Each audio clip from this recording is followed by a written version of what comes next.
Gravity is a patient teacher. It teaches you that everything falls eventually. Light, time, hope, everything falls. Commander Vance stood at the observation window of the Event Horizon station. In his hand, a porcelain cup of synthetic coffee. Outside, a monster. The black hole didn't have a name. The charts just called it Singularity 9. It occupied the entire view, a swirling disk of fire and gold, spinning around a sphere of absolute perfect darkness. It was beautiful. It was terrifying. It was God holding its breath. Vance took a sip. The coffee was lukewarm. "Computer," Vance said. His voice was raspy. He hadn't used it much in the last 6 months. "Time check." Station time, 0800 hours. Day 180 of rotation, shift complete. Vance smiled. It was a small, tired smile. "Shift complete," he repeated. Finally. He turned away from the abyss. The station was pristine white, sterile, perfect.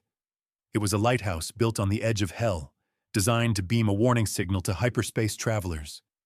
Turn back. Gravity well ahead. Vance walked to his quarters. He pulled a battered leather bag from under his bunk. He packed his things slowly. A spare uniform, a physical book, paper, rare, and a framed photograph. He looked at the photo. A woman with laughing eyes holding a baby girl. Sarah and Emily. "Daddy's coming home," Vance whispered to the photo. 6 months. It felt like a lifetime. Vance walked to the command center. He sat in the captain's chair one last time. He checked the dashboard. Shields, 100%. Oxygen, 98%. Beacon signal, active. Gravitational time dilation. Index, 160,000. He tapped the glass of the dilation gauge. "Nasty weather out there today," he muttered. The closer you get to the black hole, the slower time moves for you. But the station was in the safe zone, or so the manual said. "Computer," Vance commanded. "Initiate handover protocol. Hail the relief ship Ulysses." Scanning for Ulysses transponder signal. Vance leaned back, interlacing his fingers behind his head. He imagined the first thing he would do on Earth. Real rain, real wind. Not this recycled metallic air. He waited. The silence in the station was absolute. Usually he could hear the hum of the reactors. Today it felt quieter, heavier. Scan complete. No signal detected. Vance frowned. He sat up. "Check long-range sensors. They might be delayed by the gravity wake." Long-range sensors active. No active transponders within 10 parsecs. Vance tapped his fingers on the console. "Classic," he grumbled. "Government contracts, lowest bidder. They are probably late and didn't want to burn fuel to speed up." He stood up and walked to the airlock door. He put on his jacket. He grabbed his bag. He stood there, facing the heavy blast door, waiting for the hiss of the docking clamps, waiting for the knock. He checked his mechanical wristwatch. It ticked rhythmically. Tick, tick, tick. He looked at the station's digital clock on the wall. It changed numbers sluggishly. Vance narrowed his eyes. He looked back at the observation window, the accretion disk of the black hole. Was it spinning faster than yesterday? "Computer," Vance said, a hint of coldness creeping into his voice. "Display external camera feed, time-lapse mode." The main screen flickered to life. Vance dropped his bag. The stars in the background weren't static points of light. They were streaks. They were moving. The galaxy outside was spinning like a top. He wasn't in the safe zone. The station had drifted. "Oh no," Vance whispered. He wasn't waiting for a relief ship. He was waiting for a ship that had likely turned to dust 1,000 years ago. Denial is the first stage of grief, even for a trained astronaut. Vance scrambled over the console. His fingers flew across the holographic keyboard. Computer, realign communication dish. Frequency 9 Alpha. Hail Earth Command. Priority 1. Aligning. Error. Target coordinates invalid. Earth is not in predicted position. Find it, Vance screamed. Find the planet. The screen blurred. The sensors swept the void. Finally, a blue dot appeared, but it wasn't the vibrant azure marble Vance remembered. It looked gray, dim. Connection established, the computer chirped cheerfully. Downloading queued messages. Buffer is full. Vance exhaled. Okay, just a glitch. Play the last message from Sarah. The screen flickered. A video window opened. But it wasn't his wife, Sarah. It was an old woman. Her skin was like parchment paper. Her eyes were milky with cataracts. She was sitting in a hospital bed, hooked up to machines. Vance froze. Computer, who is that? The old woman on the screen spoke. Her voice was weak, trembling. Dad, if you're getting this, it means the archives kept their promise. Vance stumbled back. He hit the wall. Dad? Mom died 20 years ago, Dad. She waited. Every day she looked at the sky. The old woman coughed. She smiled, and for a split second, Vance saw his baby girl, Emily, in those wrinkled features. I'm 85 today. I lived a good life. I have grandkids, great-grandkids. They know about you, the man in the star, the ghost who protects us. Vance fell to his knees. He reached out to touch the screen, his young, unblemished hand hovering over the image of his dying daughter. Don't be sad, the old woman whispered. Physics is cruel, but love is the one thing that transcends time and space. Goodbye, Daddy. Sleep well. The video cut to black.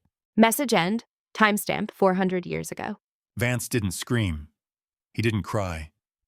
He just sat there, on the cold white floor, while the silence of the station crushed him. 400 years. While he drank his coffee, his wife had grieved, aged, and died. While he packed his bag, his daughter had grown up, loved, lost, and turned to dust. Computer, Vance whispered. Show me the rest. Show me the history. He didn't watch family videos anymore. He watched the news feeds. He watched empires rise and fall in fast forward. He saw the Great Expansion. He saw the Silicon Wars. He saw the colony collapse. He watched humanity spread out into the stars like a virus, and then recede like a dying tide. He saw his own uniform become a museum exhibit. He saw his mission become a myth. The relief ship wasn't late. The relief ship had probably been built, launched, and destroyed centuries ago. The civilization that sent him here didn't exist anymore. Vance walked to the airlock. He looked at his reflection in the glass. Young, strong, immortal, and utterly, completely alone. He looked at the release lever. One pull, and the vacuum would take him. One pull, and the pain would stop. He grabbed the handle. His knuckles turned white. Why? He sobbed. Why am I still here? Then a red light blinked on the dashboard. Beep! Not a message from the past. A signal from the present. Beep. Something was out there. Something metal. Something moving against the pull of the black hole. Vance let go of the lever. He wiped his eyes. The soldier in him woke up. The father was dead. The husband was dead. But the watchman was still on duty. The ship approaching the station was not built. It was stitched together. It looked like a floating cathedral made of rusted hull plates, engines from different centuries, and prayers. It leaked steam. It groaned under the gravitational pull of the black hole. Vance watched it on the screen. His tactical training kicked in. "Unidentified vessel," Vance spoke into the comms. His voice was firm, shaking off the grief of a moment ago. "This is Commander Vance of the Event Horizon. You are entering a restricted gravity zone. Identify yourself." Static hissed. Then a voice came through. It wasn't military. It was terrified. The light speaks." "Repeat," Vance ordered. "State your intent." "We are the Dustborn. We saw the beacon, the eternal fire. We seek sanctuary." Vance looked at the readings. Their engines were failing. They weren't invaders. They were drowning men clutching at a life raft. "Permission to dock granted?" Vance sighed. "Bay 1, don't!" Scratch the paint. Vance stood at the airlock of Bay 1. He checked his reflection. His white uniform was spotless. The Federation insignia on his chest shone like silver.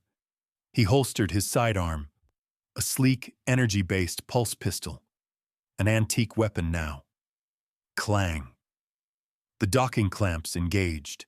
The sound was harsh, metal grinding against metal. The airlock cycled. Hiss. The heavy white door slid open. Vance expected soldiers, or refugees. He didn't expect this. 3 figures stepped out. They wore bulky, patched-up spacesuits covered in tribal markings painted in red oil. They wore circuit boards as necklaces. Their gear was a mix of high-tech salvage and medieval leather. They smelled of ozone and incense. When they saw Vance, standing tall, young, clean-shaven, bathed in the sterile white light of the hallway, they stopped dead. The leader, a woman with a scar across her helmet visor, dropped her weapon. It clattered on the floor. She fell to her knees. The others followed. "The Keeper," she whispered, her voice trembling through the external speakers. "The legend is true. He does not age. He does not sleep."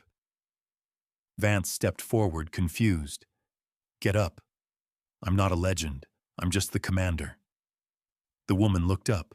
Behind her dirty visor, her eyes were wide with religious awe. "We have traveled the void for 3 generations to find this place," she said. "The old texts said the Guardian waits at the edge of the Devil's Eye, protecting the flame." Vance looked at his flame, the simple fusion reactor status light on the wall. "It's just a lighthouse," Vance said softly. "It's just technology." "To us," the woman said, reaching out a gloved hand as if to touch a ghost, "it is magic. We thought humanity had forgotten how to make things white, how to make things clean." Vance looked at his own hands. Then he looked at the rusted, dirty ship behind them. He realized then what had happened. Humanity hadn't just died. It had regressed. They had forgotten science and replaced it with superstition. He wasn't just a survivor anymore.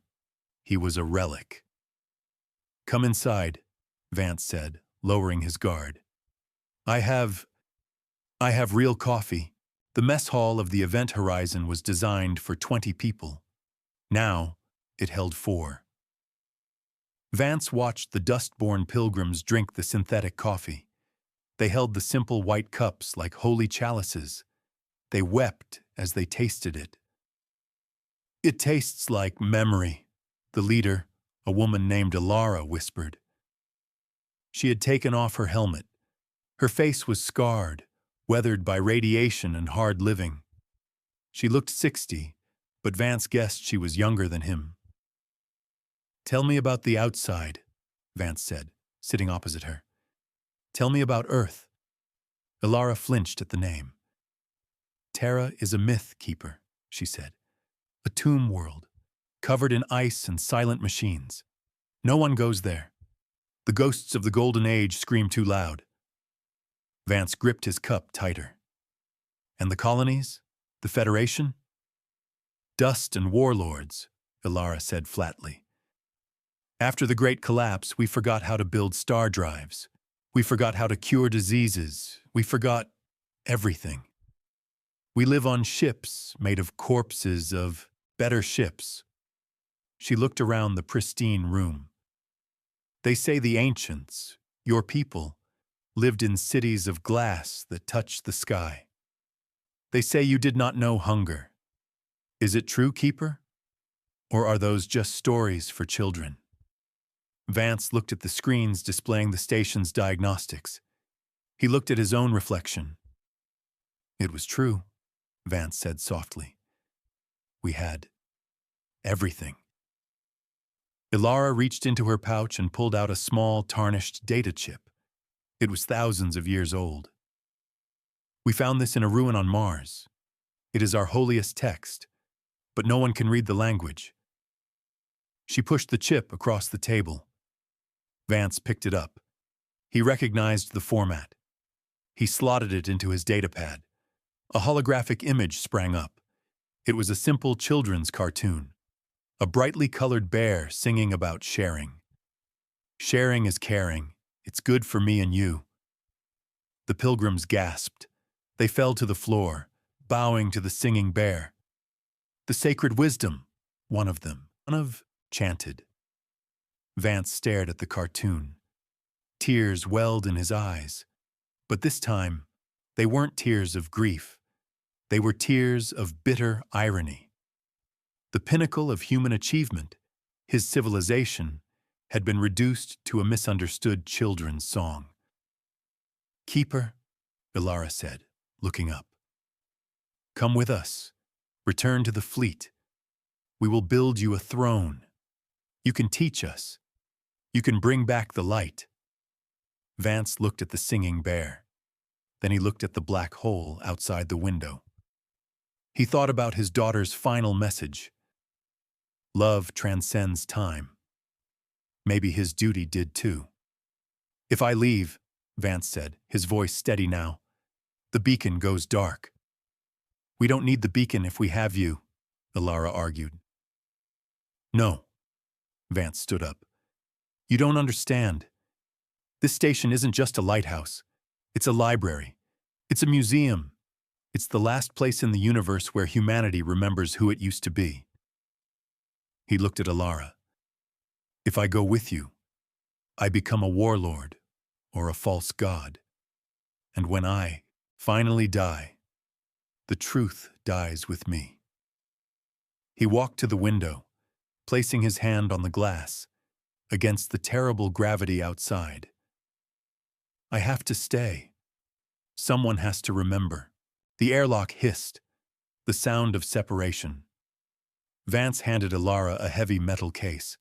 It wasn't gold. It wasn't weapons. It was a ruggedized server drive containing the Encyclopedia Galactica. Medicine, engineering, history, art, the seeds of a new civilization. Take this, Vance said. Do not worship it. Learn from it. Inside this box is the cure for the plague that killed your sister. Inside is the math to fix your engines. Ilara held the case like it weighed nothing, though it was heavy with the fate of worlds. Why? She asked, tears cutting tracks through the grime on her face. Why stay here? Come with us. Be our leader. Vance smiled. It was the smile of a man who was older than the stars around him. Because of the math, Ilara, Vance said, gesturing to the black hole outside. Here, time moves differently. If I come with you, I will age. I will die in 50 years. But here, he looked at the singularity. Here, I can watch over you for 10,000 years. I can be the lighthouse. As long as I am here, the archive is safe. If you lose your way again, come back to the light. Ilara nodded slowly. She placed her hand on her heart, a gesture of absolute loyalty. We will not forget, Keeper. We will tell them.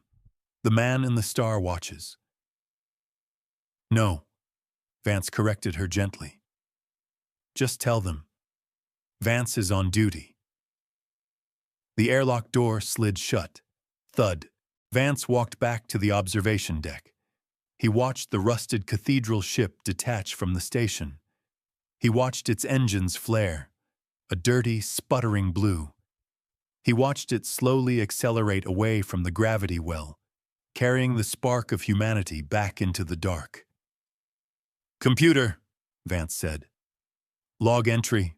Recording. Station Commander Vance, shift log, indefinite. The relief ship arrived and departed. Mission status, updated. The objective is no longer navigation. The objective is preservation." Vance sat in his chair. The silence returned, but it didn't feel heavy anymore. It felt sacred. He picked up his coffee cup. It was cold again. "Computer, set an alarm." For when, Commander? Vance looked at the ship disappearing into the streaks of starlight. "Wake me up in 100 years. I want to see if they learned how to fix those engines." Affirmative. Sleep well, Commander. The lights in the station dimmed to a soft amber. The blast shields did not close. Vance closed his eyes, drifting into cryo-sleep, while outside the window, the black hole spun its endless golden web. The Guardian was sleeping. The watch continued.